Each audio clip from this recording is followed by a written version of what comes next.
What's up, everybody? This is the dive, RSJ Dynasty dive, not fullback dive, not to be confused with Wolf and Truth. Didn't mean to go down that much. Apparently we're just making our rounds among the rest of the RSJ crew. 2 weeks ago, we had the emissary himself, the Wolf, on with us, and then after that we had the Duck in all his glory. And today we've got the Silent Assassin, CJay, and sorry, I didn't have a graphic made up for you. I hope that's all right. I was looking forward to that. At some point, we should have superimposed your head on Brutus Buckeye or something like that. That would have been a good one. Something. I mean, we're going. Well, I thought we might have been going for. Is Silent Assassin still like a thing? Like that was I forget who exactly it was, but it was one of our loyal Wolfpack members. So I do the Sunday show with Traykoff, the Sunday 6 Star show. So I forget who it was exactly, but that's why I gave me the phrase. It's hard to get words in sometimes with the Wolf. Well, I mean, if it's has it stuck well enough? Like, should I try to wait for some inspiration? Bring up. I don't even know. Yeah, we can move on from it. We'll figure something out this year. A lot of people comment on my lack of hair. It doesn't matter to me. I'm open for anything. We'll figure it out. I feel like Silent Assassin could get a real creative graphic or logo, whatever you want to call it, going on. But we are here to talk some Dynasty. Last week we talked about anchors, and we talked about them at the quarterback position. Today we're talking about the ever tricky running back position when we talk about long-term, locked-in starters in Dynasty. Like this year, this offseason more than ever, with all the contract fiascos going on, it's pretty hard to figure out, who, anchor is it's not a very hard lined definition for me. It's a kind of pretty open discussion. And so just basically that long-term locked-in starter who you can plug into your RB1 spot, and I might even go RB2 spot too, if they're good enough. Where do we draw these lines at, and how do we define not just anchors, but this tricky spot here of running back anchors? And so we'll get into our lists, our definitions, and we'll get into a particular trade in the RSJ Dynasty League that recently happened where CJay and his rebuilding team traded Najee Harris and a 2024 second to Sean Keegs for wide receiver Christian Watson. So we'll get into that and talk about the situation with Najee being, if you have Najee on a rebuilding team, was this the move? Should you have waited? We got a poll going, so we'll get to that. And then we'll just keep talking about, I kind of wanted to get into the Josh Jacobs scenario, not just because he's on my Dynasty team, but I thought his contract situation is really interesting, and trying to approach Josh Jacobs in Dynasty. How are we doing that? And along the lines of Najee Harris, we'll get into a little bit about Jaylen Warren too, and talk about him. We'll address this hype that's going on for Jaylen Warren, and perhaps even compare him to another Steeler named Jaylen from recent history. But first, I want to do one thing first. 2 weeks ago, when Wolf was on the dive, we had a fellow Browns fan, I guess, in attendance named Omar. And so Omar had commented, and I saw I didn't reply to it at the time, but he said that he was at Bottlegate. Emery, did you watch the Bottlegate vid I sent you? I did, and it's got become a little bit more clear to me what was going on here. I still would like, from your perspective, a full-on dive into it, but I'm sure I'll hear it. Well, this was that was 22 years ago, right? I'm not quite sure how long instant replay had been around. It was still really new. I'm pretty sure. I'm going to guess third year or something like that, where they were just starting to figure things out. And so that was, I think, the only time where you had that rule where if there was another play run, you can't go back and do replay on a previous play. The only time I know of that didn't happen, and Cleveland fans, there was a long time that I thought the bottles of beer they were throwing were glass bottles. Come to find out just recently again, apparently they were not. Like, thank God, you saw the video. Like, wow, like I'm just imagining, like, you saw the referees getting pummeled. I'm just imagining it just, and there's just a referee on the ground, just head bleeding everywhere. It's just that, how ugly that could have gotten. But no, they were plastic bottles. So at least that's kind of a saving grace. Yeah, stadium That bottles. was, to see that live was definitely a weird feeling, kind of maybe a little, Do you think Omar was involved in this? Omar said he was at Bottlegate. Yeah, but was he actually being a bad boy? Well, I mean, what's the statute of limitations on something like that? Can he come out here and be completely honest? His arrest. Are we going to bring down Omar? Yeah. As long as I guess you didn't get like a pick snapped of you throwing a bottle like a handful of people at that game and getting banned for life and stuff like that. And there also wasn't a lot of high definition cameras back then, so I think now everyone's face would be plastered all over Twitter with like you could see everyone that's doing everything. So. Yeah. So Omar said he's at Bottlegate. I saw the comment, didn't reply. Like 3 or 4 days later, I forgot I had this.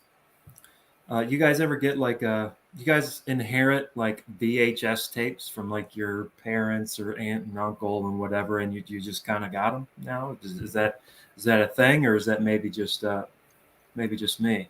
What, of old games or of just movies? Like movies and stuff taped off of TV too. Just a good mix of both, I think there's a pile of them at my dad's house, but I have not seen those in a while. No, haven't broken out the old VHS player lately. Not lately, no.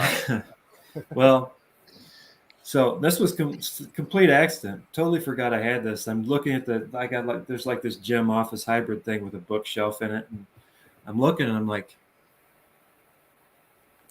see the date on this thing, and I'm like, could it be? Could it be? I think that's Bottlegate. It is. I got Bottlegate sitting on my shelf. Bookended by 2 classics too. I was just gonna say that. And here's sort of movies next to it. Yeah, what season of South Park we got there? So volume 8. Can't remember what happened then, but technically there's still like 40 seasons or something, so I know. Still pretty early on there. But like, here's what I like about this. It's labeled referee bungle. Nice. A bungle. What a word. What a way to make light of such a nervous time. Fans pelting referees or whoever else is on the field. You're like, bungle. I love that word, bungle. It's like, is this Mike Patton's latest experimental music project? Like, so I wanted Omar to see that. It's out there. Before I forget, I wanted to throw it out there, So maybe I can maybe it'll make its rounds. Just love that word. So we'll keep it going here. And we're talking running back anchors. Last week we showed off our list of QB anchors last. Today I kind of wanted to go first with that because I feel like we could talk for a long time about how we should view running backs in the long term, just in Dynasty in general. Like, can you even do it at all? Should you even think about running backs in the long term at all? Like, I asked you guys before we came on, if you guys have a list of your running back anchors, we'll show them during the show. I got mine. Emery's got his. CJay, you don't have any. Are you not thinking of the running back position in the long term, like whatsoever? Like, is it just I'm really that? not, honestly. I honestly, I didn't even see that text. It may have been during my 4th of July blackout, so I think that's when that happened. Well, But no, I think even if you were to look at my DMs on Sleeper, I'm not going to divulge all of them, but I didn't really want to pick 101, even though I did tank for it. I kind of felt that Bijan was a great trade chip for a contending team, and I just, not that I don't have use for him, I do. He's still only 21 years old, so that's what I felt about. We'll go into the Najee thing later, but yeah, I don't really care about him as much as I used to. Especially our website was based off workhorses and whatnot. And there's so few in the league where you can kind of make your RB2 position work with unheralded players and pass catchers and different type of running backs. we kind of more or less agreed on, what do you consider long term for each position? QB, we went with 5+ years. Running backs and wide receivers and tight ends, all three of those, we went with 3+ years. It's kind of you can't really go 2+. Like 2 years isn't long term for anybody. 4 years seems just too long to invest in a running back. Even with maybe Bijan, maybe like Brees Hall coming out. You go, yeah, I should be able to count on these guys for at least 4 years, right? But just in general, like when you think like long term, 3+ years is what came to mind. For me, like pretty much right off the bat. And so that's kind of when I made my list. And tell me if this is the same for you, Emery. When I made my list, I thought 3 years, and I thought just broadly speaking, if I were to acquire or looking to acquire these running backs, what am I expecting out of them? Am I expecting 3 years of like locked in starting? RB1 would be nice, but it could also be, RB2. You get a solid contributor at that position, and maybe they don't. Maybe they flirt with RB1 numbers. They could be like high-end RB2s, and I could still think of them as like an anchor of my team. They don't necessarily have to be like, I know last week we were talking about guys you could build your team around, and yeah, it's different at the running back position. I think anchor tends to involve someone with just a high floor. The high floor is that's what you're banking on for those 3 years. Guys that won't lose you matchups, barring injury, barring crazy games where you don't run the ball, which is difficult to find these days. But in my thinking about this, it's so hard to put a guy on this list. To CJ's credit here, last year, if I was doing this July 6th, 2022, I would have flirted with putting James Robinson on a dynasty anchor, after coming off the year he had in Jacksonville, and then now he's been cut by 2 teams at the ripe old age of 24. Might be out of the league in a year. Yeah, he could not get he might not get another contract, So that's, again, to CJ's credit, the volatility of this is so strange, so hard to really to quantify the value that you're getting here. But in my thinking along making this list, it was definitely guys with just high floor, high ceiling type stuff. I got your list pulled up here because mine has more names on it. Not that it was like more names as anchors, but just more like kind of a list where we'll get into just how to think of running backs in these just how the NFL running back market is with contracts, and just how to think about these guys like post rookie contract, and it's kind of chaotic right now. Like, how do we deal with that in Dynasty? But we got the first list up. It wants to come up. There we go. Bijan Robinson, Brees Hall, Jonathan Taylor, Josh Jacobs, Barkley, Etienne, Harrison on the edge. Got James Cook and Antonio Gibson. So definitely some interesting names on here. Yeah. Really, go ahead. Dive right in. So, yeah, I think that these guys, obviously age is the biggest concern when we're talking about running backs in dynasty football. You can't be older than 26, or you're legally handicapped by everybody talking in the dynasty community. You can't have a running back over 26. So that's going to really hamstring you there. And Sorry. And that's all right. And these guys are the home run hitters, But hey, Jonathan Taylor might be off this list in 2 weeks if Indianapolis sucks. Travis Etienne might be off this list if Tank Bigsby is phenomenal. You never know. But then these edge guys, I put them on here. Definitely not anchors, but James Cook's going to get a lot of looks in Buffalo if they decide to run the ball a little bit more, which they've hinted on doing, not running Josh Allen as much, not designing as much runs for Josh Allen. But then you have to factor in the Damian Harris signing, which will vulture some touchdowns. Same with Antonio Gibson. He should be the running back one in there with a new head coach. I mean, with a new OC in Washington. But Brian Robinson, we have yet to see Brian Robinson play a season where he is not recovering from bullet holes. It's those two guys to me seem like the next sort of the candidates to step into a high floor roles moving forward. So that's why I put them there, but they're definitely not in the same tier as other guys. And they're honestly not in the same tier as the, older RB1s around the league. Austin Eckler, Christian McCaffrey. I think Aaron Jones is in for a big year this year, but we'll talk about that at some other time. But yeah, I think that's sort of where I was thinking with this list. I have 3 players I think I would add. I like this list in general, but no Jahmyr Gibbs. I don't know if he's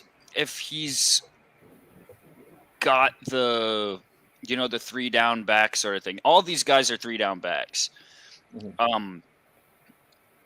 Do you think Jahmyr Gibbs is going to be a between the tackles guy a lot of the time in Detroit? I don't think so, but I don't know. Do you need to be that? Like if how his touches will, if he does get 70 plus targets, that puts him up with some of the best receiving backs in the game. Yeah, I could totally see that, and I guess there's. And then I was also thinking of Stevenson. He's still only 25, and his usage last year was just absurd. He was the guy that I sort of wrestled with the most. It's just along with being the most volatile position in the NFL, the Patriots backfield is the most volatile of the entire league. So that's I love Ramondre. I think he's the best player on that football team, at least on the offense. Mm-hmm. But it's too scary. I also very superstitious man. Don't want to jinx anything, Yeah. Then I had one more. He didn't have. This can be his first year getting RB1 usage, but Tony Pollard. He is 26, but he has the legs of like a 22-year-old right now. Yeah, that's another thing with Antonio Gibson too. He doesn't have the wear and tear as a college receiver. He came in and he's only. I think this is like his 3rd or 4th year ever playing running back. Yeah. So that's another good point there. The wear and tear, similar to that's what I was talking about, Antonio Gibson. But yeah, Tony Pollard's an interesting case. I don't know what Dallas is going to do this year. I think the switch from Kellen Moore, who's it? Brian Schottenheimer, guy's So gross. a bum. Oh my God, yeah, terrible offense. And so I'm really interested with Dak turning. I think he's 29, turning 30 this year. Everybody loves to hype up Michael Gallup in the preseason, but Brandon Cooks is going to be good there. But we also don't know how the passing game is going to work out. We don't. I mean, are they really going to lean on? Who's it? Keyshawn Vaughn, Deuce Vaughn. Yeah. Oh no, yeah, Deuce Vaughn, not Keyshawn Vaughn. Yeah, Deuce Vaughn. There it is. They're really gonna have him. He's what, 5'6"? He's gonna play backup running back in the NFL. Darren Sproles. How many more Darren Sproles are we gonna see? You know. Yeah. So that's what made me nervous about Pollard. Those are three guys that are good for this discussion. Definitely, but in my opinion, couldn't crack that list. Yeah. Okay. In your opinion, Dane? So, yeah, I thought James Cook was interesting because it seems like the Buffalo, currently is still, at least last year, they still, had a 2.5 running back committee basically, and then they do sign Emery Harris this year. It kind of made it seem like they kind of like that setup where even if Josh Allen's like production on the ground goes down, they're still going to want two guys back there. And Wolf had some. And they traded for Nyheim Hines last year too. Traded away. Who's the little guy? White? No. Traded him to Indy. I can't remember. Isaiah. Was it Isaiah McKenzie? No, he's a receiver. It's not. Is it Zamir White? No, he's on the Raiders. That's right. I know what you're talking about. I know exactly what you're talking about. Yeah, very, very irrelevant apparently. But they did trade for Nyheim Hines last year. So I don't know. I think that Cook will have that. I think he'll have an opportunity for a 3-down role, but like I said, is going to get probably fewer touchdowns in the grand scheme of with adding Harris. So I don't know. He's an edge guy for me. I'm trying to target James Cook everywhere I can. I think I've got like a 70% share of him on Underdog right now. Well, we'll see. I'll welcome the change. Like I would like to see James Cook to get a lead back role in Buffalo. I think that would just be fun to watch. So definitely, yeah. I would be down for that. As far as Antonio Gibson, I traded him like a month or two ago, got him in our 2021 startup, and I don't trust anything Washington says about how they're gonna utilize him. We'll see if Keegs if it works out for Keegs. Good for him. I was all right with just I don't know if it's just a straight vibe thing or what, where I'm just like I don't think it's gonna happen for Gibson really breaking out like we've been itching for a while. The last 2 years. You may hold the record for the most articles on our website. That, I don't know how we do it mathematically, but like touches divided by articles or something like that. No, that's deep analytics. Yeah, that's a Jokic type stat there. Yeah, we got to put that behind a paywall for sure. But probably the biggest one, like we'll get into Najee and probably Josh Jacobs too a little bit, but like you got Barkley on here, and we as in me, you, and Duck pretty much agreed on the 3 year kind of minimum as far as long term. We'll call that an anchor if we can count on 3 years.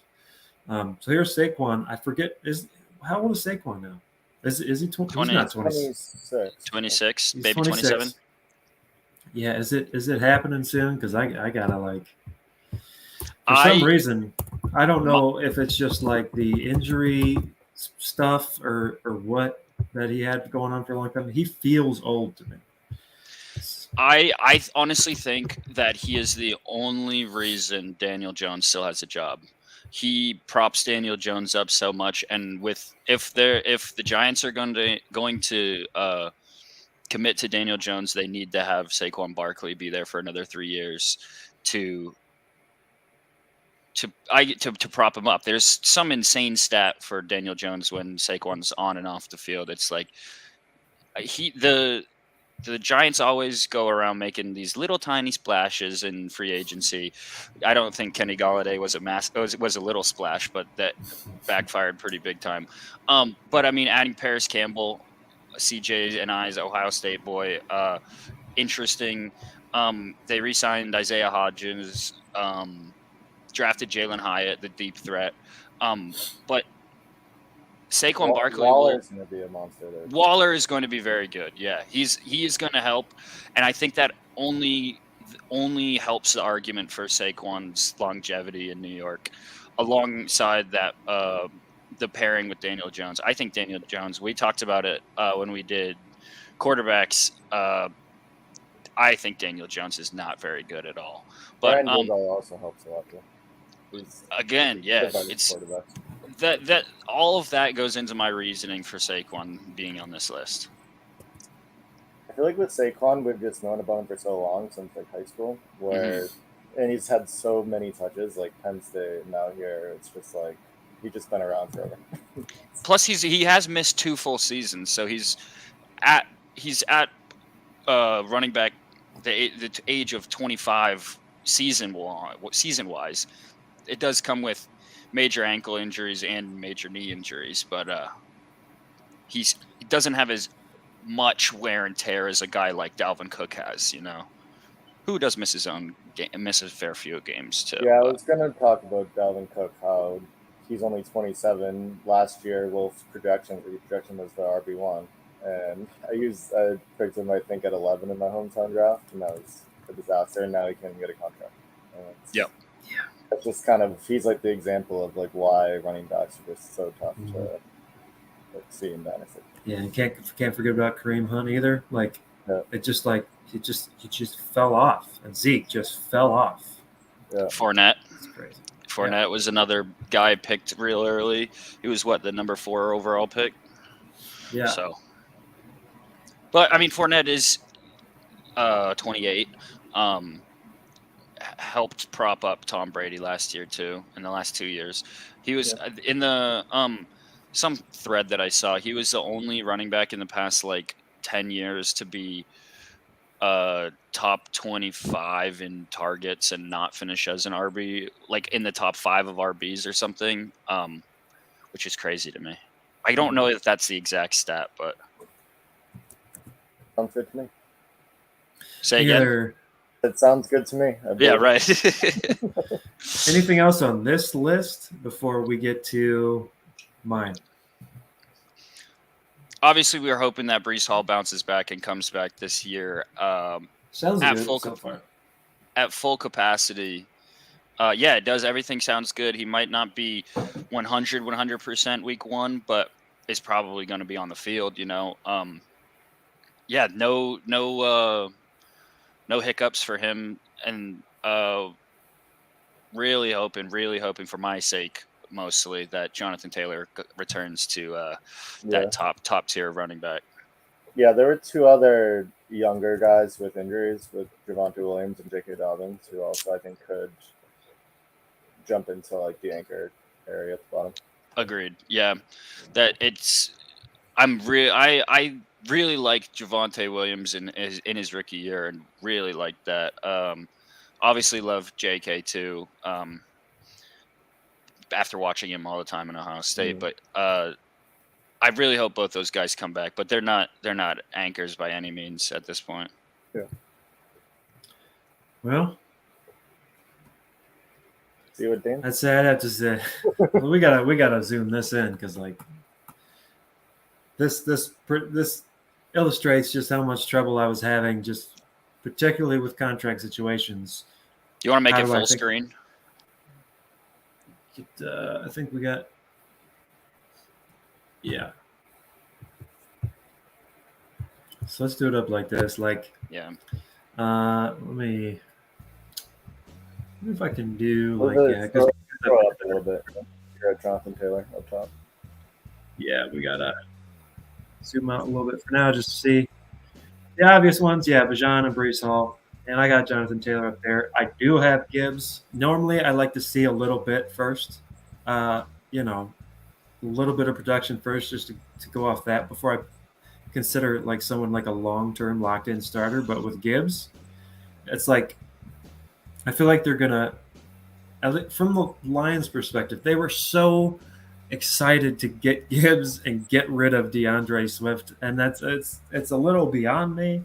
Wow, they were so excited, but you know what we all thought DeAndre Swift could be, kind of seems like it's going to be could be Gibbs. We could just slide Gibbs right into that. Like you're going to have David Montgomery there and Jahmyr Gibbs. Like I think they could still see both a ton of production. I don't know if I'd go so far as to say like we had that 1 year Alvin Kamara's rookie year, I think, where it was him and Mark Ingram. They were both finished as wide receiver ones. I don't know if it'll get that crazy, but I kind of even considered putting David Montgomery on the list just because of the offense and just because we saw how much success Jamal Williams had there. And like, I don't really know. I don't fully get the DeAndre Swift stuff and the fallout there, where the accountability lies really.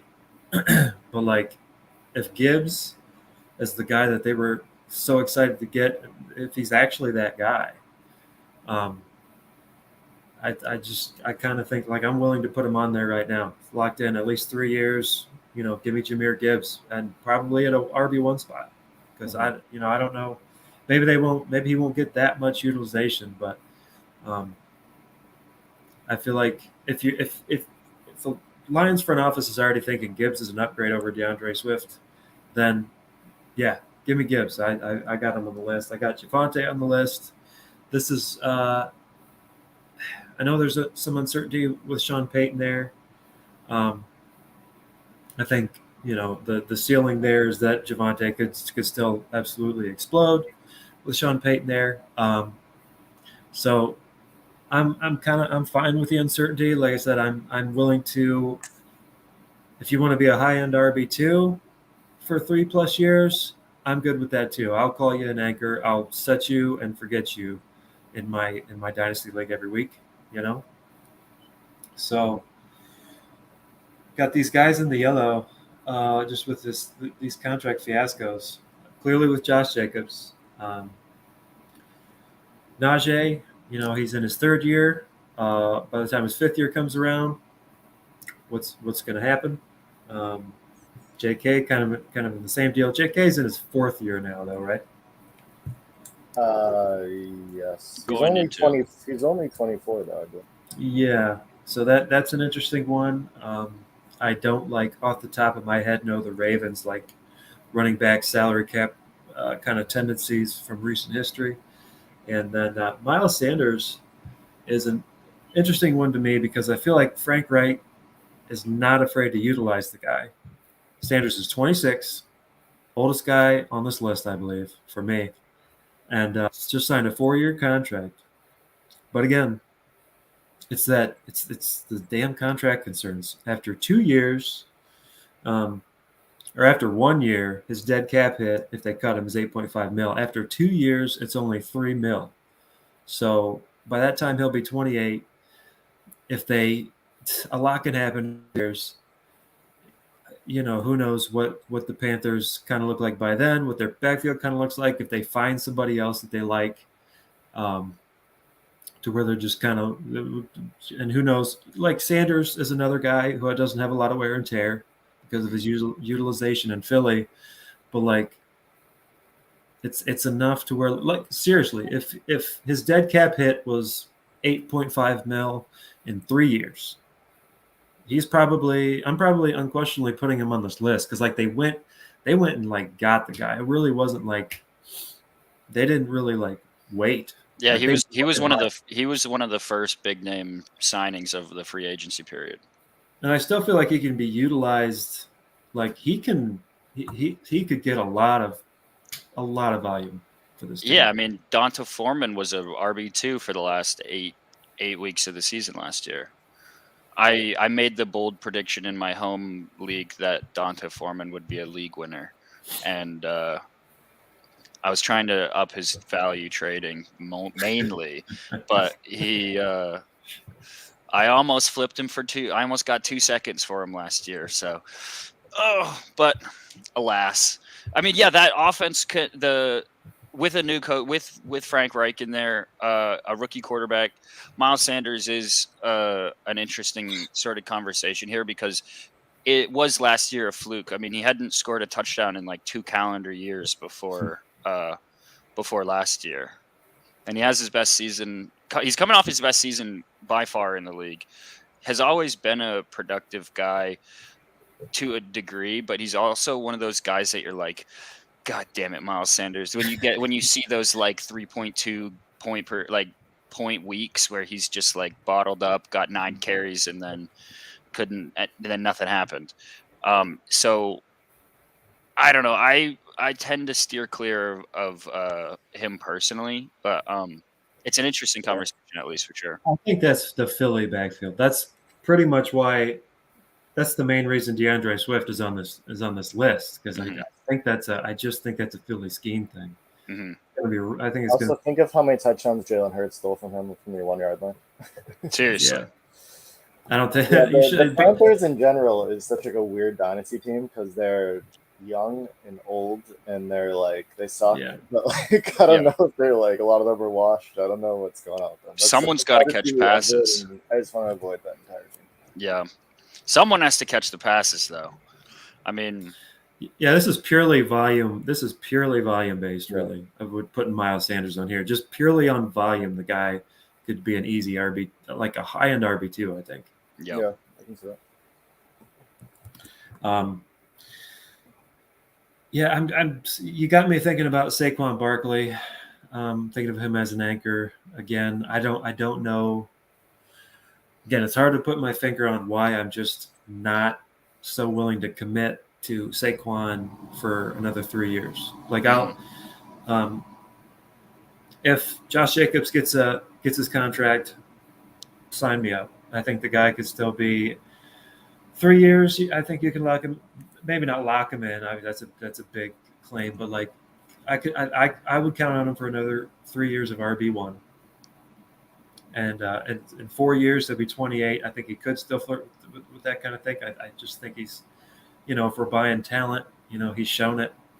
And he was actually, I think last past year was one of his more healthy years. So that's kind of like, okay, I don't have to be so afraid of the injuries maybe. But yeah, we didn't even bring up I think Nick Chubb is 27 now. So he didn't make your list either, Emery. Is that purely like an age thing too? Because quite frankly, I think it's been like this we are coming to the end of a fine group of running backs, and it is kind of sad. But so Derrick Henry and Nick Chubb were just like it was those two, the best pure runners in the league. Mm-hmm. Yeah. And Nick Chubb just out here getting 5 yards a carry every year. And if he follows Derrick Henry's career arc here, then he's going to have another 3 years of RB1 numbers, barring injury. But right, yeah. If it's 1A and 1B, like is Derrick Henry or Nick Chubb, if it's a similar career path, then technically we should be able to count on Nick Chubb for another 3 years. So, again, dynasty wise, of course, there's outliers, and Nick Chubb could do that. Then we get into kind of the question about, what are the Browns going to do with him? Is he going to be on a different team or whatever? But just talking about whatever team he's on, Nick Chubb's been shown to be a beast, and he could very well be an outlier and just continue to produce at a high level for the next 3 years. But yeah, I didn't want to take that leap of faith, and I guess neither did you, Emery. No, yeah, I think you go. I think it is just an age thing, and I also think it's the sort of ineptitude of Cleveland for the most part. It's gonna get to bring it back to the beginning here. They're gonna bungle that somehow. He's not gonna. He has been so good. He's getting a lot of really positive buzz on Twitter and in the Reddit community for Dynasty. He's been getting a lot of good buzz. I don't know. It's probably just the age thing for me. It is funny that you were saying, Dane, how this generation. I'm just looking at each of the players and the notable missing. That is such a good. It's the last workhorse generation. There is obviously none coming up, but and Jonathan Taylor, yes. But yeah, that whole group is the last of the workhorses, and they're all hitting around 27ish at the same time. Yeah. It's really unfortunate too. Just the running back position is so injury laden, and we missed 2 years of McCaffrey. We missed 2 years of Saquon Barkley. Even that Derrick Henry. Was he out most of the year? No, we didn't even get Derrick Henry for his first 2.5 years. Yeah, that too. Split time to deal with. Yeah, well, I forget. I mean, yeah, DeMarco Murray was still. I know. I was just gonna bring up DeMarco Murray as a case against this whole anchor situation here. And I do have Ramondre as a notable missing. Again, I think that's another kind of I don't know if I'm buying into Ramondre's utilization long term with the Patriots. Yeah, it's sort of like the classic low draft capital and then system that he's in. It just makes everybody wary, I don't technically get the whole low draft capital being a deterrent for I guess the usage rates that they would get. What is your stance, either of you guys? What's the stance on that for you? I don't. What do you mean? If you're undrafted, you're not going to get carries? Yeah, because that's at least the buzz in the Dynasty community is that you hold less value if you're if your draft capital is low. If you're a fifth, I don't fourth, think fifth, that just doesn't matter anymore. I don't think. I mean, obviously it does if a team's selecting Bijan at whatever 11 overall, whatever it is. But you're gonna probably prioritize the first round running backs. But teams aren't. So many running backs are falling. Next year, there's not a clear cut RB1 as of right now.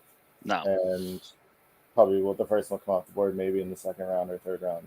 And I just don't think draft capital really matters that much anymore. No, okay.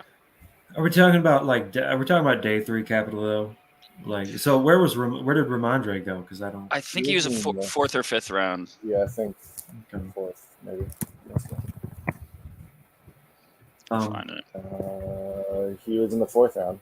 Yeah. All right, so kind of borderline there. I guess you just kind of have to go off of how they're utilized historically based on draft capital, and then whatever tea leaves you can get out of what maybe a general manager thinks. I was reading something about the former Cardinals GM Steve Kahn. He was a real stickler about playing guys who he had drafted higher. He would tell the coaches to play the guys that he had drafted higher. You're just not really sure how much of the front office and the coaching staff really invests in draft capital, which is I think the bigger thing as far as just how much faith you're going to have in a player and their future prospects. If not, if you're not really going to hear that stuff unless it's leaked. But other than that, I don't know if we have much choice besides going back to utilization and how it correlated with draft capital, which I'm not calling the Falcons drafting Bijan a bad move whatsoever. Just throwing it back out there that Tyler Algier had 1,000-yard rushing season.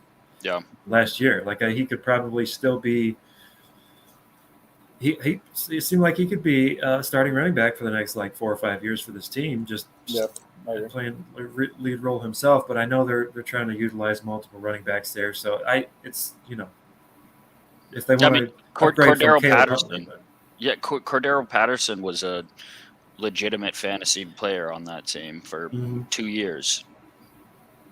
I think that's also that's their scheme, but yeah.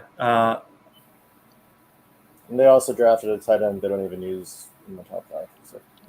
And a wide receiver in the top 15 that they don't throw to. So maybe that team, maybe. Yeah. Actually. Any problems with? We haven't talked about Travis Etienne at all yet. What do you guys think about him? I really like the pairing. I like Etienne a lot. Me too.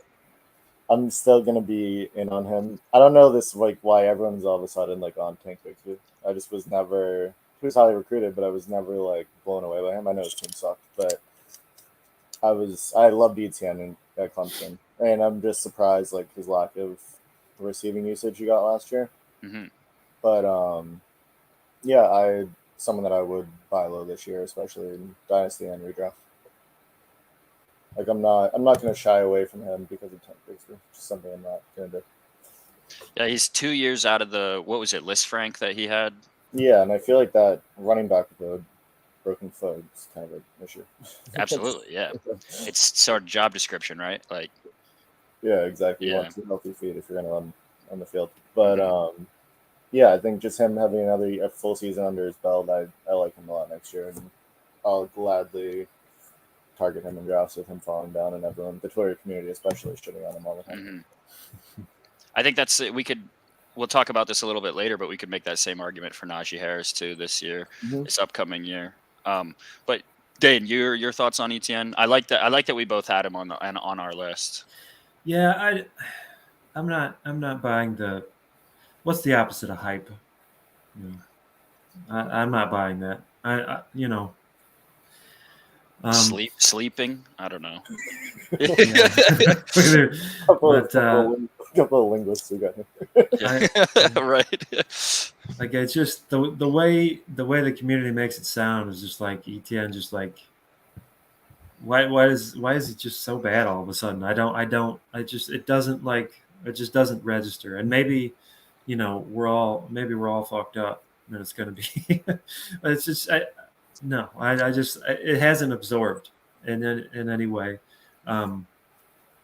So I don't know exactly what people are saying that I haven't been, but like I just just think he was such a good pass catcher at Clemson where I don't see that it should just, after not being efficient in it last year, I feel like he's someone you could buy low, and I don't see why you don't just like forget how to touch the ball. So I'm definitely would be looking to buy him.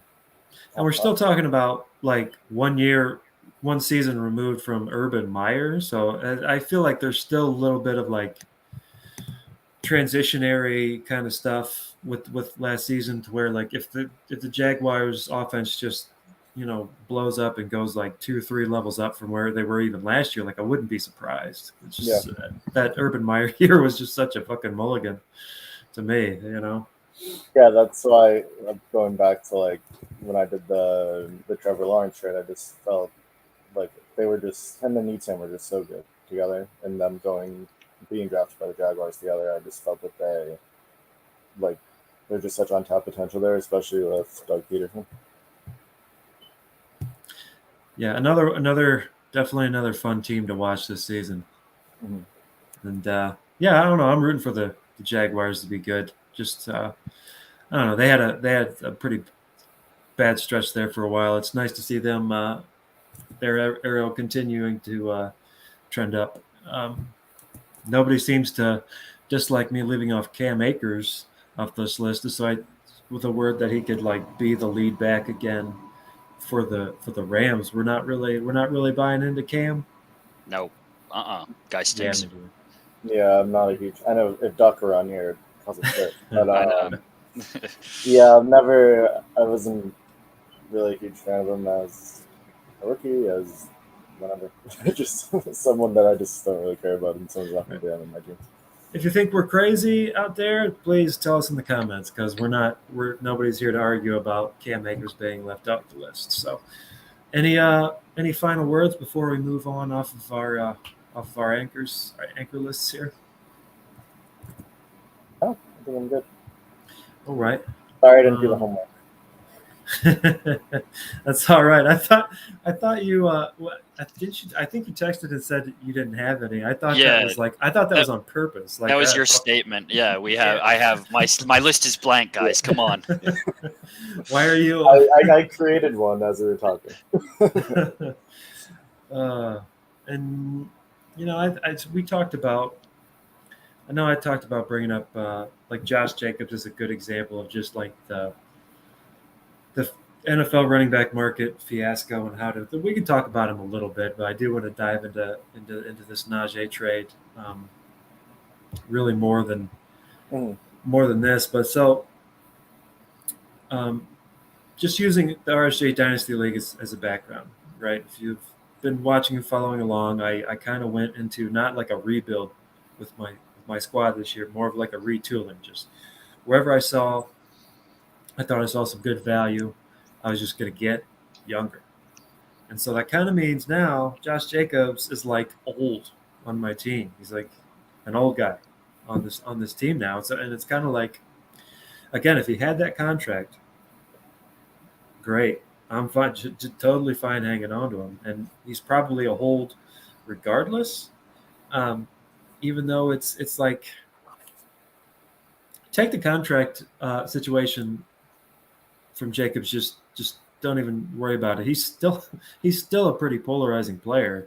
I went and got him last offseason from Duck just for a 23 first, because when Josh McDaniels got there was a lot of people were like, oh, he's coming from New England where they use multiple backs. He's going to be using a committee and stuff. And even though during McDaniel's short stint in Denver, he utilized Noshawn Moreno in kind of that workhorse role. So he had done both, and I was buying into the fact that I was buying into him continuing to use Josh Jacobs in a workhorse role, and we saw that pay off.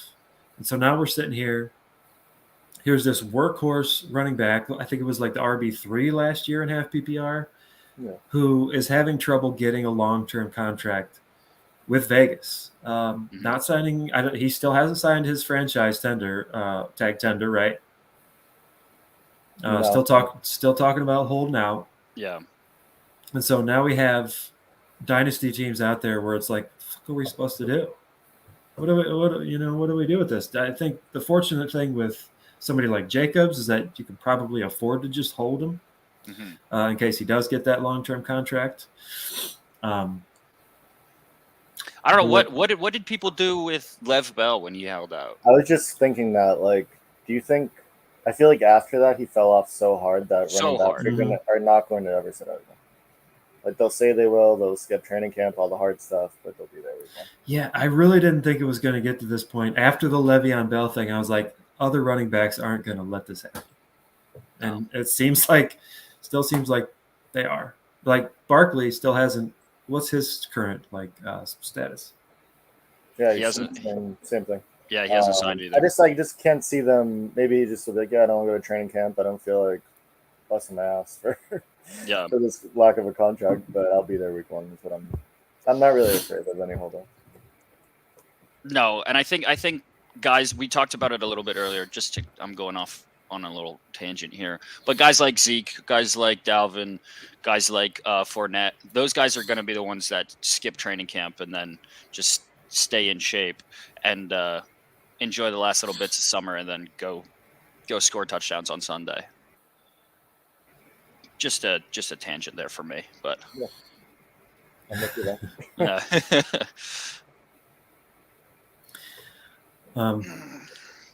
So for me, it leaves this overarching question. Like, I can't call Josh Jacobs an anchor right now. You can't call somebody who might actually sit out the year an anchor. So I don't know how much of that went into me not putting Saquon on the list then, even though I did have Josh Jacobs on there. But it's just like, what do you do with these guys in general that are in such limbo like this? You obviously you can't sell low. If somebody's gonna be like, F this guy, to F Barkley, F Jacobs, like I'm not dealing with this. Like, yeah, I'm totally into buy low. Yeah. On those kind of players, like take advantage.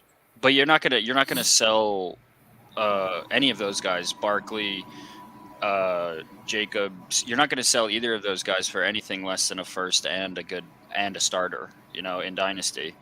You would think so, but I know we've seen, even in RSJ, the RSJ Dynasty League, we've seen some trades made out of just the end of patience. Like Wolf traded me Trey Lance partly because he's just tired of dealing with it. Yeah. So it could, don't rule out, and definitely, I'd say definitely even ask, hey, what do you think about Josh Jacobs? Get a vibe. Yeah. So you're saying Josh Jacobs is available? Yeah. Are you putting it? You're posting it live to the block. Shutting that vibe down right now. Exactly. He puts him as a dynasty anchor, and then now he's in the trade block. Yeah. Right. Trade lock doesn't mean I ain't selling high. Yeah. Just yeah. Look at David Njoku. I ain't selling low on Njoku, but just that was like a boredom trade block edition. It was just like, let's throw Njoku out there to go fishing. And I didn't get any bites, but that's all right. I don't know what else there really is more to say about just kind of how to think of just running backs in general. Even. Yeah, I think we're all kind of on the same page. Yeah. I'm interested. Like the most creative show when we're all like, yeah, we agree, running backs suck. Yeah. Well, the main event though, we got was pretty polarizing, so that'll be. Yeah, I'm excited. I'm excited to hear some Najee Harris talk straight from the horse's mouth. Did you hear some? Did you have something else about just the running backs in general, kind of thing, before we move on? No, I don't think so. I think I'm okay. All right. So yeah, let's see. What's my next thing here? Mm-hmm. So here's the poll we had up. We had it up twice. The first one, we didn't get a Wolf retweet, so we had 16 votes. This time we got a Wolf retweet, so we got 36 votes. And the first one was 50-50, straight 50-50. This one went a little more to let's see here. Rehash before the Roto Street Journal Dynasty League's rookie draft. We said that CJay might move Najee Harris with his squad in a multi-year rebuild. A month later, post-draft, Najee Harris and a 2024 second was just dealt for Christian Watson. What would you have done?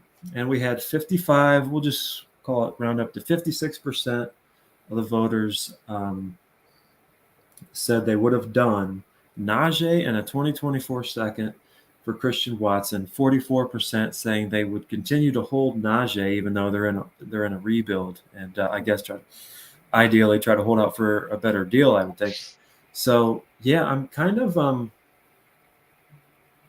honestly, I thought this would go more to the hold Najee. I don't know how many. I guess I don't know how many Christian Watson believers we got out there though. Maybe there's a lot. Don't count me in that group. Yeah. So what's don't do it. What's how high are you on Watson here? Was this like, were you like going out and getting this guy, or was it just like, okay, he's here, I know he's available, yeah, let's do it? So I like Najee Harris. I think he's in for a bounce back here. In redraft, I wouldn't mind him. For me, I'm still looking towards the future where him and Bijan together would almost make me not good, but like maybe the third overall or fourth overall pick. Mm-hmm. And I kind of want to limit my season for one more. I'm really like the next draft class, and I'm looking at with Keegs right now. He didn't look at this, but before the draft, I did offer him. I'll do a little insight right here. This is So I was going to get in return. I wanted a younger receiver. I didn't want to trade any future first round picks. Mm-hmm. So I think I still do have 3 second round picks for next year. And I gave away Jimbo's, which I think will be a top, probably like 110-ish or better. He's one of the, I'd say it's top 3 or 4 teams in the league. And I thought that was probably my worst of the second round picks. And so I was really looking at getting JSN or Gibbs at the 104. So I offered Keegs before the draft. Najee, Mooney, who I don't care about. And then Jackson's first rounder, which was 112. Pedrino's second round. What was yours? Your second round was what, right in the middle? Mine, yeah. Yeah, and then Jimbo's second round, which was late, and that was for Watson and the 104, which he didn't respond to. And so after that, that's when I wanted to pull the trigger. I do like Watson, that group of second-year receivers. He's an unbelievable athlete. I just am prioritizing receivers where my receivers are horrible. So I kind of wanted like an influx of younger talent there. I just have look at this. It's horrible. There's absolutely nothing on there. So I was fine with. I wanted to kind of not build around Christian Watson because that sounds funny, but I wanted I think he'll be a legitimate wide receiver 2 for years to come in that offense. So I felt like I would rather have a 24-year-old receiver instead of a 24, 25-year-old running back who, I don't know. I feel like what if he does bust again this year, then he's completely useless in a trade next year. And it also sets you up to take, you're probably hoping Marvin Harrison Jr. and then the second running back off the board, right? With your first So I'm hoping for a top 3 pick again next year, and it would be Marvin Harrison or Caleb Williams, one of those. Caleb Williams with Trevor Lawrence or Marvin Harrison. I'd probably, if I obviously have 1 or 2, I would go Harrison or Williams. I think, I think I would do the same there. But that does put you at a spot where you have, you have at least 2 set and forget wide receivers going into next year. Right, you've got your quarterback, you've got your running back, you've got 2 wide receivers, and shit changes so fast. You'll be able to be active with the waiver wire, and then you can start setting those pieces in place. And I understand this side. I was the voter. I was one of the hold Najee voters, but there is a path there for you, which I see now. Yeah, and I don't mind. If I was middling and I was around the 6th seed or something like that, then I probably would have just hung on to him. But I just felt like there was no reason to have him on my roster anymore. And being able to get a team's wide receiver 1, I feel happy with that. Yeah, I think that. I think the adding a pick to Najee was kind of surprising to me. But I know situation-wise, I looked at this team. This was before, or this was after the trade, or after the draft and the trade. So this was pre-draft. It's hard to look at this pre-rookie draft team and go, yeah, Najee doesn't belong here. And so, one thing I try to do in Dynasty is remain a little flexible and use kind of your whatever surplus you have, to your advantage. So you had the 24 seconds gone, but you still have 3 seconds, and that's kind of nice to remain flexible. And I feel like as a Jimbo, I think Jimbo is one of the better teams in the league. So when I was looking at it, right now I have my first, I have Pedrino's first, I have my second, and both of your second round picks. So I thought that Jimbo had the best out of all those the worst. I guess. Thinking the other way. It was basic and early third to me, and that's why. And I also I can't just have late second round, third rounders on my team. No, yeah, you're trading away the 20th pick. Yeah, exactly. Like who knows what it could be, but if not, I have my own third. Hopefully that sucks too. So that's gonna be 3. So no, that's why I felt it was a little sweet. Like when I was looking at it, there wasn't even a negotiation. I offered that and he accepted it. You offered it yourself? Yeah. Interesting. I offered it first, and then he accepted it. Mm-hmm. So I kind of like with Tyler Scott. That was the second to last pick of the draft. Did you pick that guy because you have Darnell Mooney? No, that was just kind of thing. I liked him coming out of college, and that was kind of I just like the player. I thought there's some at the end of drafts. I'm just kind of trying to chase upside, and hopefully Mooney's entered a contract year too, I believe. Right. That's like the thing that, and like Tyler Scott like profiles a lot like Darnell Mooney. So you think of like I was telling Emery, I think maybe 2-3 weeks ago now, but think about the Lions trading away TJ Hawkinson, and it's like they use that second round pick to get a tight end. It's like why did you trade Hawkinson? Well, it's like, well, now you have a starting tight end once again on a rookie contract instead of having to pay Hawkinson. So now it's like, who knows what kind of money he's going to want, but this is a real kind of role he'll have, Yeah, it's a real interesting situation with the Bears and their offense of being the only team to like never have a 4,000-yard passer. And I keep looking at Justin Fields going, it has to end with this guy. Yeah. And like, so say it does, then we can talk once again about a fantasy viable wide receiver too in Chicago. And I think that could be like, if you didn't draft Scott, he was on my radar on undrafted free agents for sure. Yeah, and I do have a chain from the Dolphins. I have him as my RB2 right now, which I feel okay with as like a pass catcher. Mm-hmm. He'll be maybe a flex in the future, and there are some running backs I like next year where it could be starters if just because I do just have such a surplus of second round picks where I can probably get some running back value in the second round next year. Who is it? It's like next year's running back crop will be what? Blake Corum, Travion Henderson, Donovan Edwards, Sanders from Arkansas, the kid from Wisconsin. It's not a pretty good group.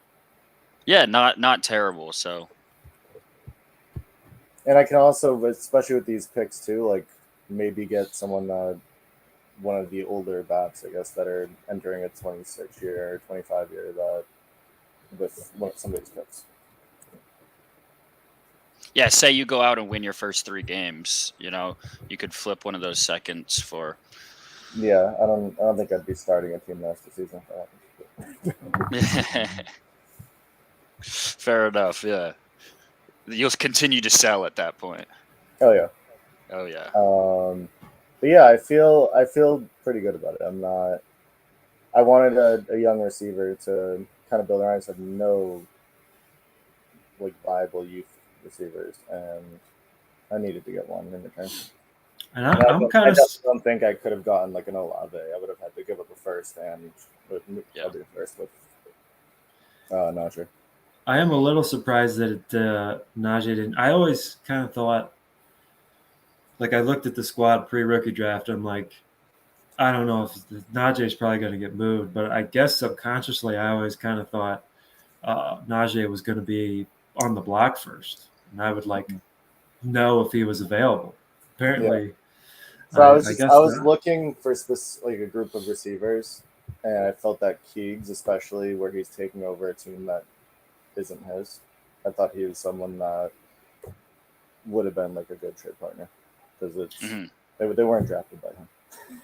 Who else? Who else was in that group of targeted guys for you?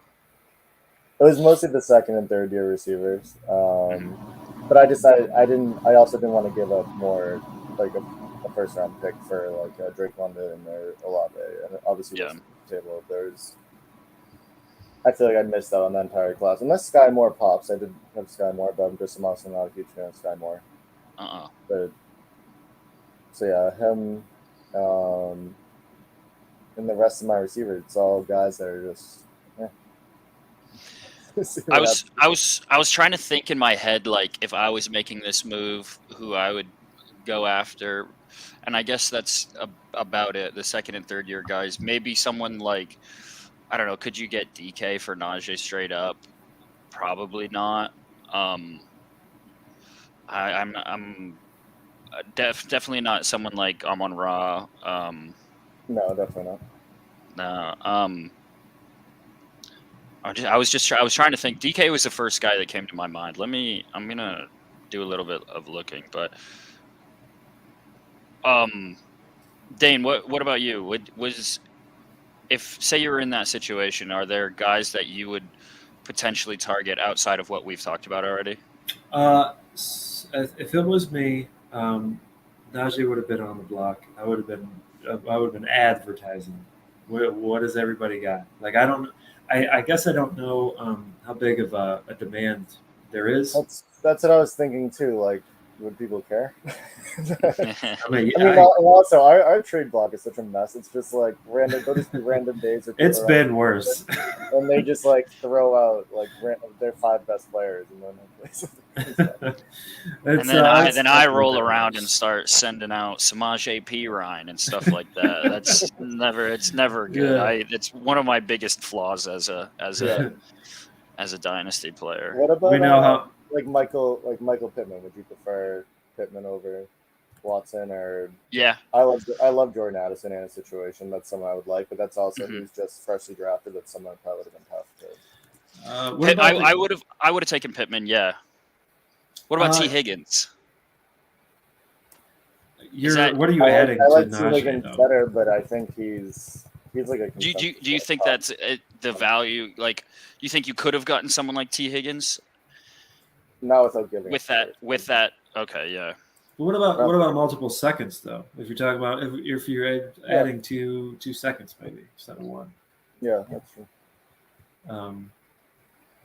What about you might have been able to get? What about Rashad Bateman? Who I just got? No, bum. He's bum. Bum. We'll see. No, we'll see. Off myself. What? Yeah. I said I'm off Bateman myself. I can't do the Lamar situation unless it's Mark Andrews. I'm willing to find out on a couple guys like Bateman and Trey Lance this year. Apparently. No, but in your spot, I like that. That's along with guys like Traylon Burks too. I'm not tying myself to Ryan Tannehill, even though Jordan Love is not like a. It's not an automatic, but I do like Jordan Love from what we saw last year. Mm-hmm. Yeah, like small sample size, but like, you know what? I'll trust the Packers again. I'll trust that organization again, I guess. They know what they're doing when it comes for them. Well, I'm looking at Fantasy Pros tiers are now so they have their consensus. They have Watson at 41 overall, Pittman 43, Addison 44, Ayuk 45, Judy 46. Do they really have Ayuk and Judy below those guys? Yeah. Damn. And Watson's right behind Godwin at 40, and then some of the running backs like Javonte Williams. Actually, DJ Moore is there at 38. So. See, I would much rather have Watson than DJ Moore. I think. Yeah. Someone just sent a trade to me for DJ Moore in our league, and I was like, I almost did it, but I don't. I need a wide receiver too, but I don't trust DJ Moore as much as I did last year. Moving forward, I definitely wouldn't have. I don't like DJ Moore over any one of those guys that you said. Maybe Addison, but I like Ayuk better. I think Ayuk's probably, in my opinion, the top out of that group. Yeah, especially moving forward, I can see that. Yeah. And then actually McLaurin is pretty buried down here. He's down at 51. That's probably just an age thing. That's probably just age, though. And his quarterback. And Washington, yeah. San Francisco's so tough to I have Lance, but then when it comes to now they got McCaffrey, so obviously you can invest in him. But it just seems like that offensive scheme is so good at just spreading it around that I don't know. I guess Ayuk's ceiling if he's on a different squad. Say he's like a wide receiver 1. Say he's on the Chiefs and they're wide receiver 1, then we get to see Ayuk's ceiling for real. But just being in San Francisco, Shanahan is so good at not like Debo's 2021. That became an anomaly because the rest of the team was so injury riddled, and I think it was kind of the same way with Ayuk too. I think was it his rookie season that he kind of his rookie season was real promising. But I think it was kind of the same way. It was very the injuries. So they had to rely on him. I think Kittle was kind of the same way too. When all those guys are healthy, the scheme is just to spread it around so much that it's hard to think of because Ayuk's you can't deny the talent. It's all scheme where they're so good offensively at what they do, but fantasy wise, it's just it's so hard to count on them. Yeah, I agree. Duck threw out Debo a lot last year, and I just was not buying that. I'm all set with Debo. Mm-hmm. Yeah. Our last bit is the Jaylen Warren stuff, right? Yeah. So there's been a lot of Jaylen Warren hype, and I kind of just let me know if you guys disagree with what I'm saying here, because it was still kind of a fresh topic that I was looking into. And I was like, this guy, what is it, 5th or 6th round running back? Good luck. He's got some pretty good size for being 5'8". I think he's up to 215 now. Good kind of power back, and made some splashes with limited touches last year, and now they're talking about I don't know how they're going to keep Jaylen Warren off the field as much as they did last year and stuff like that. And for some reason, the guy's like, all right, let's go find this out. Is this hype for real? And so I did a little digging. Jaylen Warren profiles as a guy who doesn't stand out as far as I can tell. He doesn't stand out as far as raw speed, raw athleticism.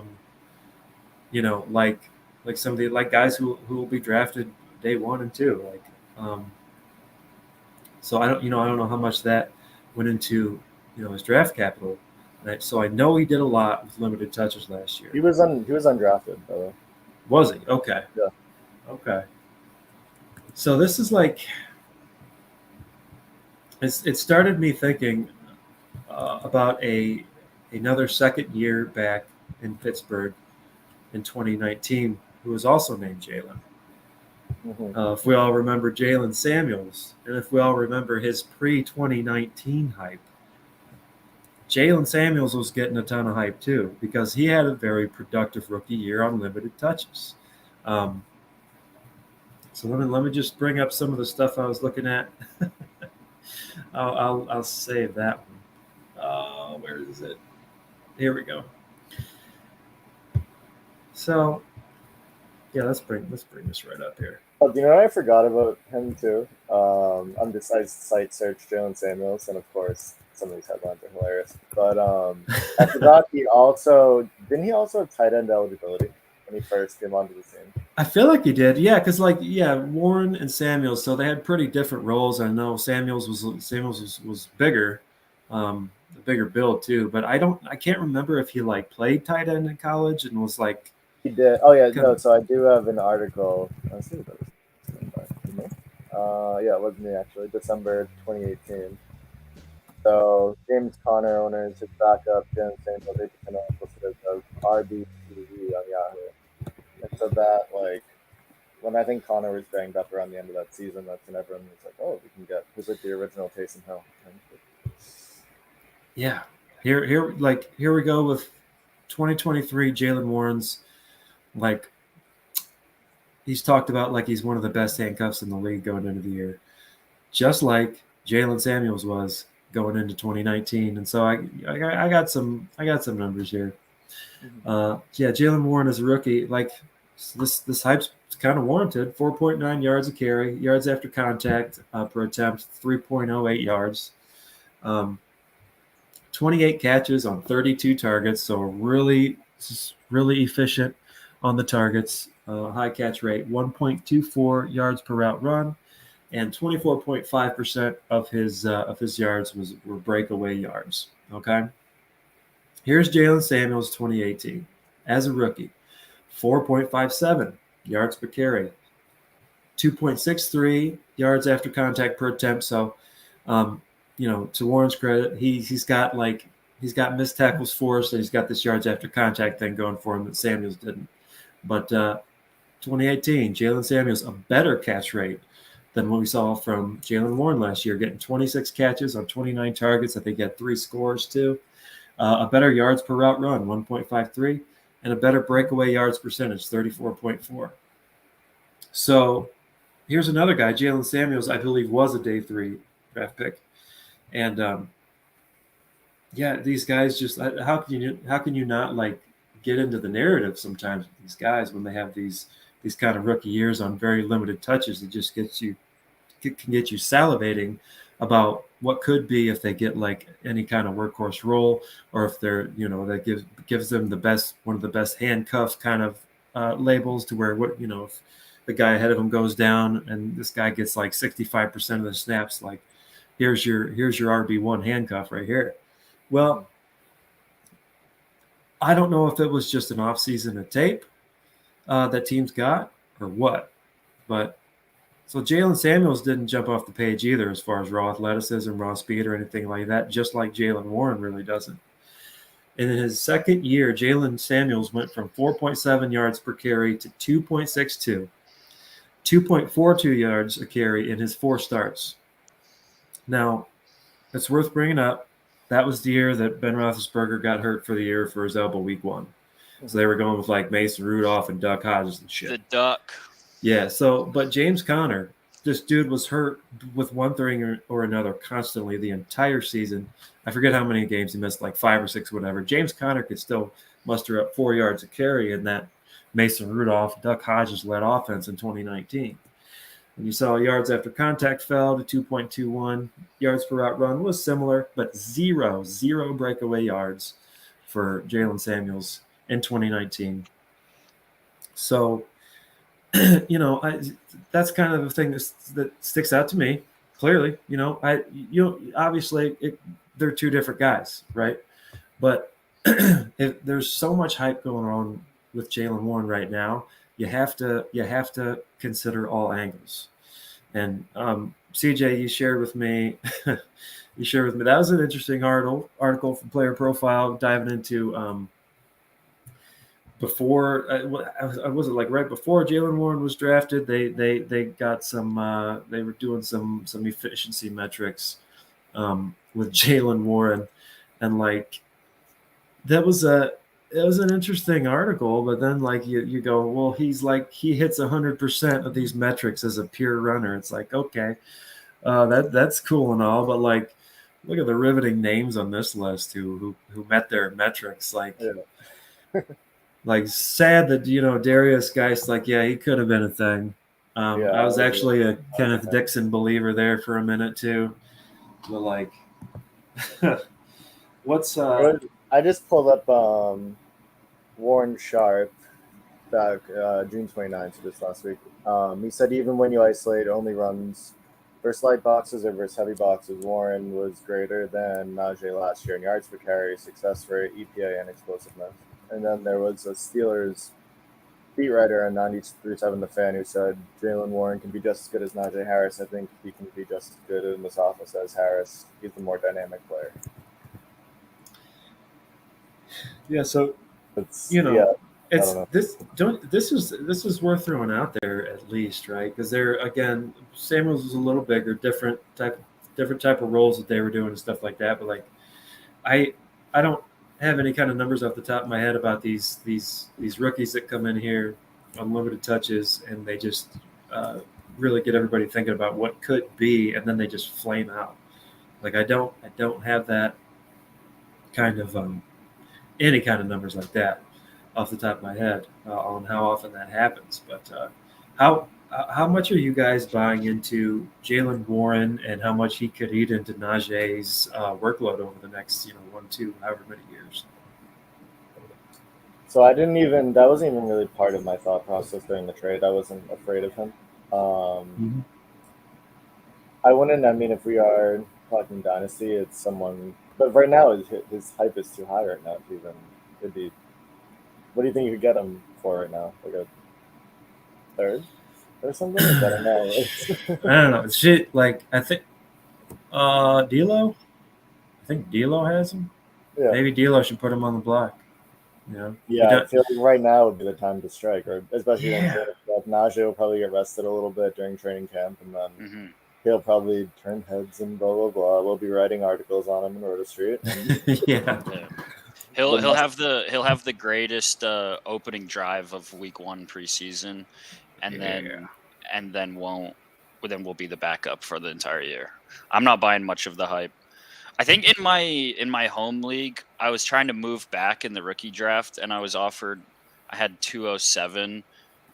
Yeah, I was trying to move back to take Wolf's boy there. Who's the kid out of Syracuse this year? Sean Tucker.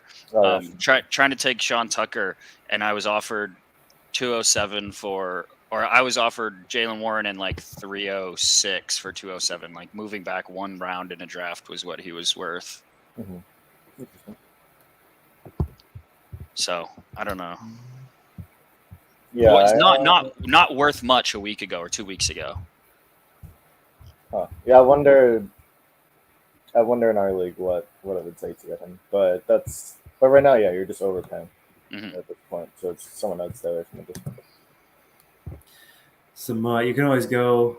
I don't really use it as much as a reference, but there's some interesting trades you could see on Dynasty League football about what Jaylen Warren's going for. Daniel Bellinger and a 2024 third. Backup tight end. I Yeah. was gonna say I have a whole host of like 23-year-old tight ends. Sure, yeah, right. Who wants them? Yeah. You could sell Jaylen Warren for a 2024 fourth and 7 blind bidding dollars. Interesting. You could trade him off for Mike White, the 210, I guess, in 23, and then a 2024 third and another 2024 third. I would do that. Yes, that's a little bit. Sometimes quantity over quality it can be good. Yeah, you get a few shots at something. Plus, then you get quote unquote premier backup in the league with one of the more shaky quarterback. Not to be too ironic there, a little shaky quarterback play from Tua. I don't know. I would do that. Jaylen Warren and Christian Watson for Terrace Marshall, Kadarius Toney, and Jelani Woods. Are we buying we got some Terrace Marshall hype too. Are we buying into this at all? I don't think I am. No, he's on my team too. That's literally, that is what I aim for when I get receivers, just overhyped guys. Yeah. With like zero upside. That's why I just had to cut Levis Chanel because I was like, I can't have this. Actually, did I end up cutting him? I was going to. I don't know. I think you did. That's exactly just like the rubbish that goes on this team right now. I know, and you still got Jalen Tolbert. I think I kind of thought Jalen Tolbert could be something. Yeah, he was a third round target last year in the rookie draft. Yeah, actually, I liked Terrace Marshall when he was at LSU. He's still only 23 years old, but yeah, I'm not sure if it's gonna happen. He's gonna be 4th on that depth chart, and it's already a bad football team. I know, we've been hearing about him in the big slot for 2 years now. Yeah. Yeah, to be fair, like he's got like somebody's like 10 years younger than Adam Thielen, right? So he's got that going for him. Yeah. He'll move up to 3rd soon enough. Like how Thielen's been since like 2018 has been on the decline. I don't think he's going to find a renaissance in Carolina. So, No. Oh, I disagree because he's on my team. is it because Adam Thielen said he turned down the Bengals because he thinks the Panthers could win the Super Bowl? Is that why you're believing here? No, just quantity. You think he's the third receiver there behind Mingo and Chark? I think Thielen's a wide receiver 1 immediately in Yeah, Carolina. Well, I mean, I'm not this year, but maybe we'll see I how would Thielen probably- does. But Honestly, I don't know. I think Terrace Marshall would have him out of Mingo. I'm not a big Mingo guy. You're not? I don't know though, but can that offense even feed like 3 receivers? No. From the looks of it, from his size, Bryce Young can't even feed himself. Got him. Oh, I think that's all the material I had there, fellas. Any kind of like, I don't know. Anything else you want to like dive into as far as, I guess we should bring it back to running back anchors, right? In theory we should, but like I'm down for whatever. Jaylen Warren's not on my list of running back anchors. And close. Yeah. So, yeah. CJay, you guys have any more general thoughts going on here before I guess we can wrap it up? No. What do you guys? I know you guys. I had that talk about Bijan, but now that the draft's happened, what do you guys think? I still go back to he is only 21, so he does have 6 years in him. So he is such a valuable commodity. I don't know what I kind of want to do with him almost. Yeah, the only thing for me, the opposite side of taking him would be getting a later pick in the same draft and then 2 firsts next year and maybe another young guy. You know, like if someone was willing to part with 3 firsts and maybe not a Christian Watson, but a guy. Maybe Terry. I don't know, Terry McLaurin. Would you want Terry on your team at his age? You know, Probably 27 true. years old. Yeah, that's before the. I honestly was thinking of moving back to like 104. Well, this is before the Anthony Richardson stuff, but I wanted 103 for Jahmyr Gibbs. That's what I was okay with doing. I forget he even had the 3 then, but and then once after the end of our combine and everything, I thought I could with Keegs try to get the 104 and try to get 1 in, keep my 1. Got it. Yeah. And go with either JSN or Gibbs. But I was fine, honestly, moving back. It wasn't if I could get a haul for it. I would. That's the only way I would have done it too. I mean, if we're trading the 101 is always wild. Like you have to get some good value. Who didn't someone trade the 101 the year before? Just traded. Yeah, I mean it went twice. Yeah, because it went to Jackson first. I forget the exact package, but Jackson had as far not only having an awesome team, he also had the 104 and the 107, which he traded to. Didn't he take D'Lo? Did he take Breece Hall? He had 1, didn't he? He did until I got it from him, and that's I guess, let me see if I can remember that trade here right off the bat. Okay, so pre-rookie draft last year, I traded him Lamar. Lamar. Yeah, I'm going to screw this up. Lamar, Amari Cooper, Mark Andrews, and I'm gonna miss pieces here. I think there was a 2022 draft pick in there too, or 2020, 2022, and I got Dak Prescott, Allen Robinson. Nobody say anything. And then I got Kene Nwangwu and like a second and a third and the 101. And Noah Fant. Don't forget, I'm looking at it right here. Noah Fant. That's yeah. So you got it pulled up there? I do. Yeah, you had it. So you sent Amari Cooper, Lamar Jackson, Mark Andrews, Tyler Huntley, and Tino's first in 2023 for Allen Robinson, Dak Prescott, Noah Fant, Kene, 2024 third, 2022 first, 101, and 2023 second. Jesus Christ. Yeah, and then not only is like 20 moving parts. yeah, it took a minute to to work out, I guess, and it's weird to think it's heartbreaking to think I could have taken out the Amari Cooper for A-Rob thing, and it would have actually been easier to make that trade. Mhm. But yeah, I guess that'll happen.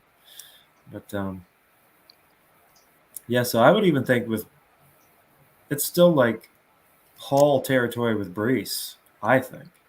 The ACL thing doesn't. I'm not really scared by it. Really unfortunate last year. Yeah. So I don't know. I have no interest in trading him. That's for sure. Still, He's going to be a steal in redraft this year. Him and Etienne. Who, Bruce? Yeah, definitely. And Jaylen Warren. You heard it here first. Yeah, I don't really know if I'm sitting if I got your team, CJay, and I'm sitting there with Bajan.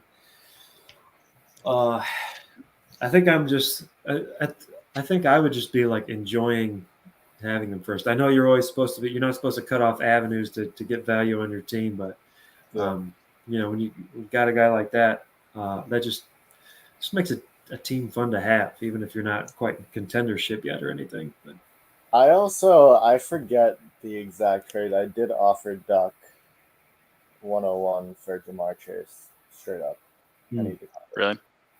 Yeah, I think it was just that. Maybe I added something else to the end too, but I'm pretty sure it was just that. It was Jamar Chase for Bijan straight up. And he said absolutely not. Yeah, I guess I don't know. I feel like I'd have to think about that one a little bit. Let's see. I know he loves him some Jamar though. So. Oh, I didn't actually offer it. I texted him and I just said 101 for Jamar Chase, and he said nope. Then I tried to talk him into it a little bit, but didn't work out.